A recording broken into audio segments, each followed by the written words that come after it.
nanalo ka, dun mo mararamdaman na kaya kong gawin to. Sisimulan ko na lahat ng kung ano mang kailangan Kaso pang nga, gawin. kailangan mo mag-fail. Hindi mo maano yung win pag walang fail. Well, yun. Para nga sa akin yung sinasabi nyo parang masyadong para sa atin.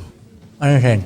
Kasi, gaya nun, parang pangarap, ganun. Sa totoo lang, pag galing talaga dun sa nagtatanong, kahit in love siya ngayon, pwede naman yung ikwento yun kung wala siyang makwento. Kahit in love siya, tol. Yun ang kwento ng rap niya. Oo, kunyari, in love siya ngayon, di mag-love song ka.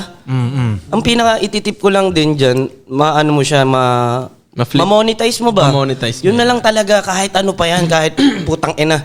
Meron nga nagrarap ngayon, hindi mo na maintindihan Comedy na. Si Cash G. Tol, kahit ano. kahit Tingin ko ano nung- yung POV nung nagtanong, parang kung ang perspective mo kasi mag-fame, may isip mo talaga na gawin ko ngayon o next time na. Oo, baka Pero kung gusto mo hindi lang ka nakatingin sa sumikat. fame, Yeah. tingin mo Gagawin lang mo na parang titignan ko to pag matanda na ako, marami ako. Ganun pala yung nasabi ko dati. Pag Yeah. ganun yung point of view mo, gagawin mo na siya.